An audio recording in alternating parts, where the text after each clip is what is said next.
Was there ever life on Mars? If so, is it still around? And where? Are we alone?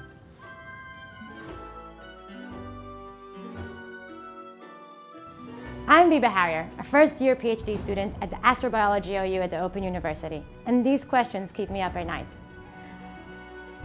Throughout time, human society developed our narrative by a national passionate curiosity and a sense of exploration of the world around us.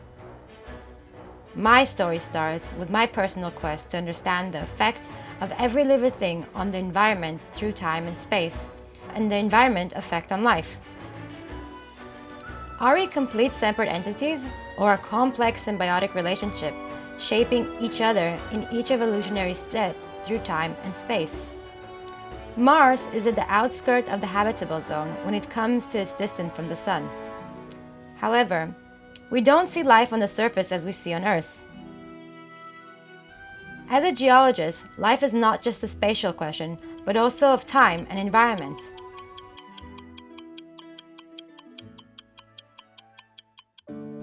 Every geologist setting is a crime scene, basically, where it's actually telling us something about the past, which keeps evolving as geologists unravel these clues.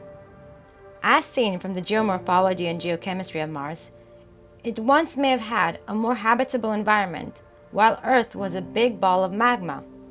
Life started to appear on the Earth's geological record around 3.8 billion years ago. And at that time, both Earth and Mars shared a similar geological history.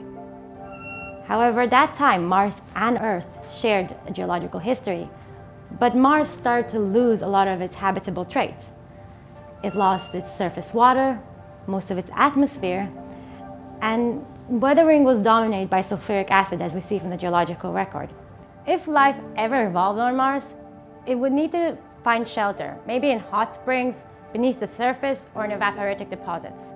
Therefore, in order to understand if life ever evolved on Mars, researching Earth analogs in hydrothermal environments that are sulfur-rich could be a key to understanding where and if life ever evolved on Mars.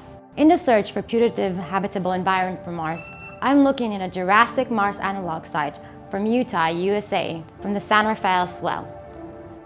At the site, there are sediments which are formed underneath the Sundance Sea around 166 million years ago. As the sea regressed, small bodies of water were isolated and evaporated, creating calcium sulfate evaporites deposits called sapkas. With the formation of the swell, the calcium sulfate sapkas were remobilized into veins similar to what we find in different localities on Mars, such as Endeavour Crater and Gale Crater. During the Neogene, around 4.6 million years ago, a swarm of vertical magmatic bodies called dikes intruded the sulfur-rich Jurassic sediment, creating a localized heat source where water and rock interacted and created a putative sulfur-rich hydrothermal habitat for chemotrophic microorganisms.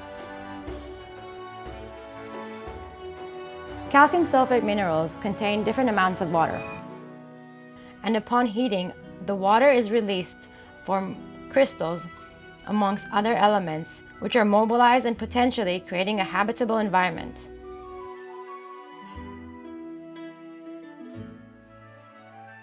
Although the initial conditions of the dike interaction would probably exceed habitable temperatures over 122 C, they would have cooler temperatures spatially distributed due to convection, and through time as they eventually cooled. The dike initially intrudes different gases and heat interact with the host sediment, as the dike is still hot and ductile. As it cools, it becomes more brittle, and the fluids interact with the elemental composition of the dike itself. The elements eventually are mobilized and recrystallized, leaving behind an alteration zone around the dike. My study looks at the rock alteration path created by the dike through field investigation and sampling from the most unaltered to the completely altered rock direct in contact with the dike. From the rocks, thin sections are made, and chemically analyzed by scanning electron microscopy and energy dispersive X-ray spectroscopy. This technique creates an elemental abundance map by a focused electron beam bombarded at the mineral of interest. The electrons of the sample atoms are knocked out, releasing characteristic X-ray photons to that element. The maps are color-coded relative to the different elemental composition. As minerals in different temperatures can have the same chemistry but different structures, additional laser Raman spectroscopy will be conducted on the samples. This technique detects the vibration of the molecule bonds to combine the mineralogy structure with the chemistry. The chemical and mineral composition will then be used to model the fluid composition. This will be done based on thermodynamics, the water-rock ratios, and the different temperatures. Depending on the fluid composition and condition, targeted chemotrophic microbial metabolisms will be chosen and used to identify growth potential. Both modeling and laboratory experiments will be then adjusted and tested for Mars past surface condition and modern subsurface Mars due to current detrimental surface radiation. As we know from life on Earth, calcium sulfate minerals can be used by microorganisms as a shelter and also as an energy source. Therefore, finally, the fluids will be evaporated to test for putative extant life on Mars.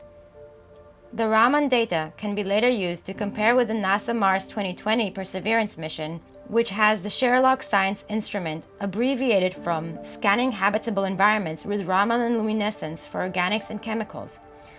The nickname Sherlock was chosen from the famous fictional Sherlock Holmes, crime scene detective, who used scientific logic to solve crime. The crime scene here? The Jezero crater.